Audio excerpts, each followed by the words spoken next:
Kahit narito na mga balitang dapat niyong malaman sa ating top hero.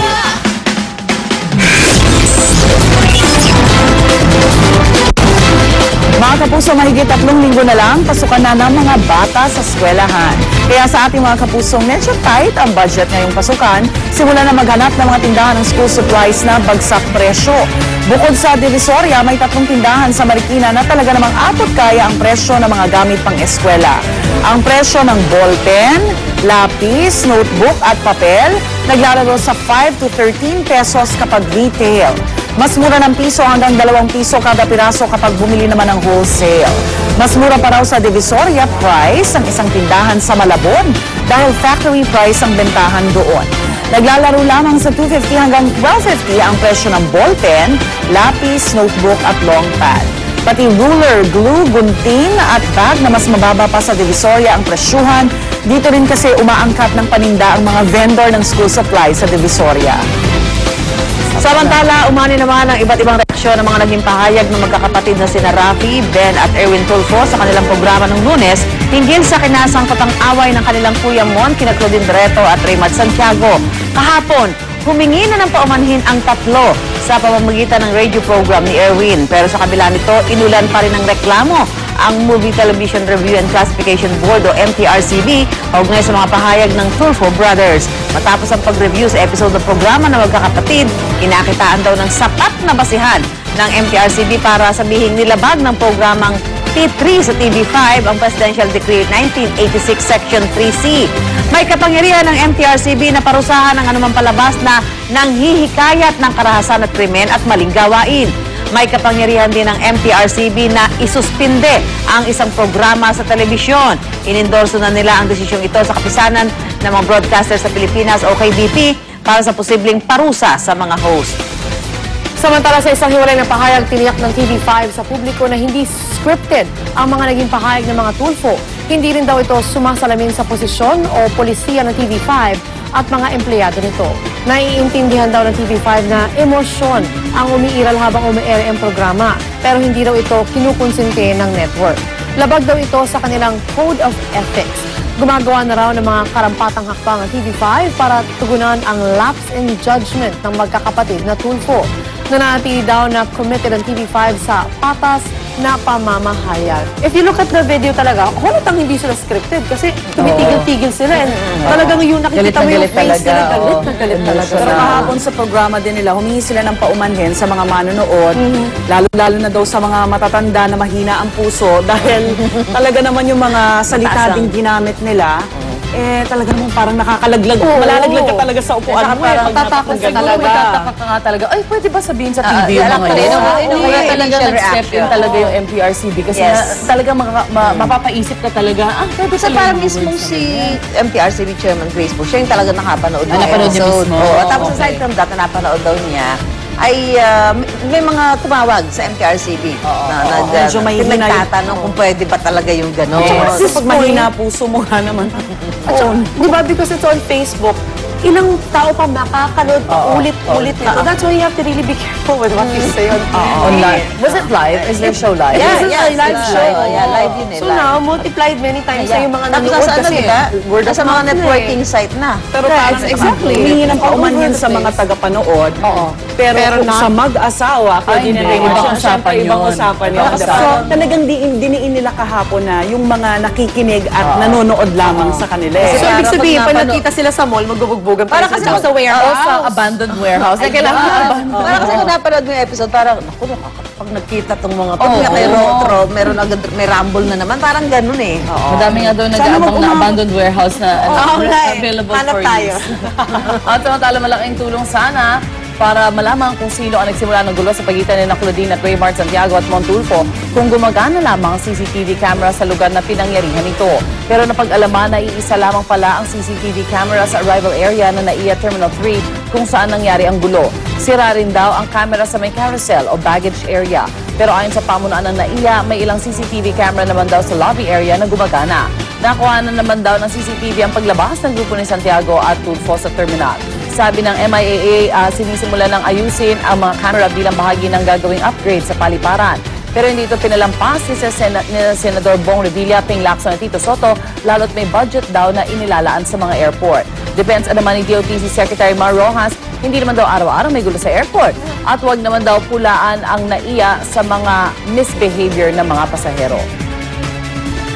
Pero kasi, diba, pero alam mo kasi, diba, nag-ooperate ng matagal ang NAIA Terminal 3. Nagbabayad tayo ng tax doon sa terminal fee. Tapos yun yung international, yung traveler's fee na binabayaran mo when you get there.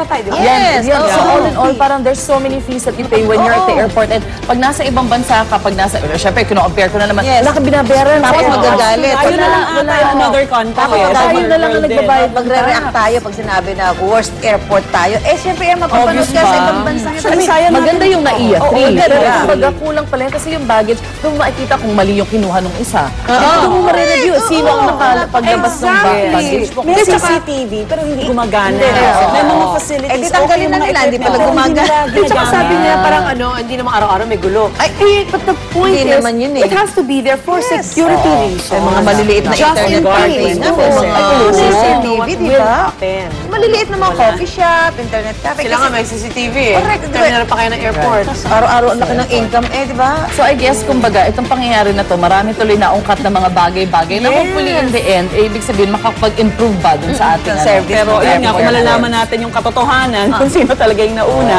Although, Actually, kasi iba naman ang sinasabi ni Claudine, di ba? Sabi niya, labas niya yung CCTV, di ba? Dahil yun nga doon makikita yung... She was very brave about it. You wonder why, di ba? Oo. Kaya, saka, sana, since it's impossible na walang marami nakakita, it's right there. Ang dami nilang Oo, pasero. kasi mga- Sana lumabas na ibang pasero to tell Bukod kay Ana. Kahit Ayaw ayaw niya niya bukod kay Ana. Kasi si Ana nga tinitira naman ng... I Diba, know. di ba sinasabi Actually, kamag-anak daw siya actually, kasama oo. siya. I don't think kasama Actually, siya hassle sa mga witness eh. Tingnan mo kung nangyari sa mga witness, di ba? sinasabi lang Parang yan yung totoo, binibere. kung totoo man din yun. Oo. Natitira ka rin. Kaya ayaw rin niya lumabas ng mukha niya. Kasi what if, di ba? Tulfo, that's Tulfo Brothers. Alright, dahil pa rin sa awayang Raymart Santiago, Claudine Barreto at Mon Tulfo, muli na namang naungkat ang issue kaugnay sa press freedom at right to privacy. Tingin kasi ng kampo ni na Raymart at Claudine, nilabag ng kolumnista ang kanilang right to privacy nang kunan niya ng litrato ang aktres habang nagrereklamo sa counter ng Cebu Pacific. Bagay na pinaninindigan ni Tulfo na karapatan naman niya bilang mamamahayag. Tila nakahanap naman ng kakampi si Tulfo sa National Press Club kung saan siya miyembro. Sa statement po ng NPC, dahil sa public figure ang mag-asawang Raymart at Claudine, malaya raw na kunan at i-report ng sinumang miyembro ng media ang bawat galaw nila. Pero ayon kay Attorney Rowena Morales ng UP, maging mga public figure may karapatan pa rin sa privacy.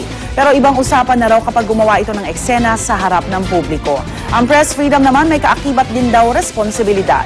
Ganito rin ang posisyon ng Center for Media Freedom and Responsibility o CMFR. Pero dapat daw magpakilala muna ang isang mamamahayag. Inalmahan din ng CMFR ang paggamit ng mga kapatid ni Mon Tulfo sa kanyang programa para pag-usapan ang insidente. Actually, they're saying that even if you are a private person, di ka artista, di ka celebrity, pag gumawa ka ng eksena in public, nagiging kang public persona. Yes. Di ba? Yes. Kukuhanan ka talaga Eskandalo. ng eskandalo kasi nagiging ka ng public persona in a way. Parang, so yun, ito parang doble, kumbaga, public personality sila at gumawa din sila ng may eksena eksena dun pa, sa, may sa counter. eksena. the more talaga yung init Ang ulo talaga. ng Na nag-start na sa pagkain. Pero syempre, di ba kung ikaw si Claudine, maintindihan mo rin naman si Claudine, di ba? Oo. Ang anak mo, kailangan yung gamot. Or anak ng friend or whatever. Kasi anak-anak na yung kwento. Actually, naintindihan ko naman yung purpose nun kasi pag flight talaga from Boracay, di ba, they're very strict. Pero at least inform them talaga. Yes, At least oo. kahit sino iinit ang ulo. Nakalagay Oo, doon lang. na yung mga importante po ninyong bagahe, lagay niyo sa hand carry. Oo, dahil uploaded kayo. Oo, pero yung sinasabi nila yung gamot nga sana, inisip niya lang, yung gamot, ilagay niyo doon Ilagay mo sa na lang hand doon. But being, iba kasi hindi naman nagtatanong na, pwede ba? Ang alam lang nila, liquid cannot be put there unless it's less than 100 ml. Yeah, it's a 1 hour flight. Oo, Wala exactly. Exactly. Usually sa airline that you get Wala along pang 1 hour. kakabigay mo pa lang. Hindi pa naman bibigyan uli yun. Offload Hindi ng pa sa gamit. Ako, first time ko siyang narinig, pwede pala yung pasetos, i-offload Tas yung gamit. Ay, hindi ko pa rin naranasan yan eh. Oo, ngayon lang talaga Swerte pa rin siya para tayo. na-discuss. Okay, sa ibang balita naman, nakaburol na po ang labi ng star witness na si Alfred Mendiola. Pero dahil nangangamba ang kanyang mga kaanak para sa kanilang kaligtasan, nakiusap silang huwag nang tukuyin ang eksaktong lokasyon ng burol nito. Kahapon naman, na-recover na ang van na nirentahan ni Mendiola bago siya natagpo ang patay sa isang bakanting lote sa Dasmariñas, Cavite. Ang van nakita sa Rojas Boulevard sa bahagi ng Baclaran. Ayon sa mga residente doon, gabi pa raw ng linggo nila napansing abandonado na ito. Ilang personal na gamit ni Mendiola ang natagpuan sa van. Nakita rin doon ng isang cellphone, mga plastic tie wrap, packaging tape, isang bala at mga resibo. Malaking tulong daw ito sa investigasyon ng pulisya. Sinubukan ng mga otoridad na maghanap ng CCTV footage pero walang CCTV camera sa lugar. Hanggang sa ngayon, wala pang suspect sa pagpatay kay Mendiola. Pero sinisilip na ng mga otoridad kung may kinalaman ang nakababatang kapatid ng convicted carnapper na si Raymond Dominguez na si Ryan. Inaresto si Ryan at ang kanyang 3 kasamahan sa isang safe house sa Bulacan matapos mahulihan ng matataas na kalibre ng baril. Higit naman ang kampo ng mga Dominguez, wala raw kinalaman si Ryan sa pagpatay kay Mendiola. Taga si Ryan yung nasa safe house ng Toko. Si Ryan ang nasa Bulacan. Oh. Ako na-aresto. Ito sa mga kapwa nating magulang dyan, bantayang mabuti ang inyong mga anak. At hanggat maaari ay huwag po silang iwanang mag-isa. Sa General Santos City, wala ng buhay na matagpuan ng kanyang pamilya ang 12 taong gulang na si Justin Hobson matapos umanong aksidenteng magbigti sa kanyang duyan. Kwento ng kanyang lola na iwan noon si Justin para bantayan ang 2 taong gulang na kapatid. Pero pag uwi nila, nakita na lamang daw nila ito na mahigpit na nakatali ang leeg sa lubid ng duyan. Hilig daw kasi talaga ng mga bata na itulak ang duyan ng kapatid gamit ang kanyang leeg. Batay sa investigasyon ng pulisya at resulta ng medico-legal exam, lumalabas na aksidente at walang foul play ang nangyayari kay Justin. How? Ano yung inikot niya sa leeg niya? Siguro Parang malikot ang ganun-ganon? bata, di ba 2 years old eh, pag natutulog malikot. Hindi, ang namatay Yung nagtulak. Yung 12 eh. Yung 12 years old, So, hindi yung 2. ginagamit niya yung leg daw niya. So, Paano does it nangyari mean yun? nakapalipot? Exactly, Paano nakapalipot umikot? tapos ginaganon-ganon niya. Kasi I can't imagine Ako if rin, my hindi head siya na may imagine. ginaganon niya. Kasi nakatali yung duyan sa both ends eh. exactly. Hindi naman siya pwedeng naka-release usually sa malalaglag yung Oo, kapatid yung mo. bata. Usually nga, paang ginagamit, pantulak. Pag ganyan, pagtulak ganyan. ko sa Ano yung talaga yung mga bata, minsan kung ano-anong nilalagay nila Totoo sa din, katawan totoo nila. din, totoo din. So, kailangan talaga yung mata ng magulang mo, parang once in a while, kailangan chine-check mo yung Ito naman yung mga kasi, anak alam mo, mo. especially in the province, pag ganyang edad, kasama na yan sa pagpap. Kaya nga maraming anak, di ba? nila. Kasi yung mga ate, nag-aalaga yan Oo, ng young rin, girl. rin, Ito, nila. 12, malaki na actually yung O kasi 12. ano na siya, parang grade 6. 13, oo, malaki na yan. Kaya, Pwede na Although nagsasaing-saing anything, na yan. It can really happen to anyone kasi one time yung anak ko, alam mo yung mga shade sa bahay, di ba? Inahilahan mo yung ano, di ba? Parang 2 tali. Oo, 2 tali. Ginanon niya sa leeg, Nilusos gumanon talaga siya nila. talaga. Oo, hindi Kinuha na ko talaga naiisip siya. talaga. He's 4 years old. So it Bantayan. can happen to anyone. Bantayan o kaya kausapan, sarado explain yan. mo sa kanila. Minsan naman naiintindihan talaga nila na delikado yon. Samantala, ngayong araw na po nakatakdang lumipat si dating Pangulong Joseph Estrada sa kanyang bahay sa Maynila. At mula sa kanyang bahay sa Polk Street sa San Juan, sasakay siya sa jeep ni Erap na siya mismo ang magmamaneho. Kasama niya ang asawang si Dr. Aloy Ejercito. Sasalubungin naman siya sa Maynila ng napapabalitang running mate niya na si Vice Mayor Isko Moreno. Isang budol fight kasamang ilang residente ang inihanda rin sa Maynila. Kaya mamaya sa Talakayan with Igan, makakapanayam natin live si dating Pangulong Joseph Estrada. Maaari rin po kayo makibahagi sa aming talakayan. Mag-post ng inyong opinion at tanong sa kanya sa pamamagitan ng official Facebook page ng Unang Hirit, facebook.com/unanghirit o sa Twitter, twitter.com/unanghirit. Gamitin lamang ang hashtag na ERAP sa talakayan. Uy, pupunta siya dito mismo ba? Nandun sila sa Manila. Ay, sorry! Kasama si Connie. Ala, tamang ako. Ibig Kaya sabihin, wala si artista Connie. pa rin si Erap sa atin kasi parang picture kami. Kaya eto at maaga nga nakatutok para sa nakatakdang paglilipat bahay ni dating Pangulong Joseph Estrada, ang ating kabarkadang si Connie. Connie, nandyan po siya sa tahanan ng Estrada sa San Juan City. Hi, Cons! Yes, hello mga mare. At katulad nga ng nabanggit ninyo, maaga tayong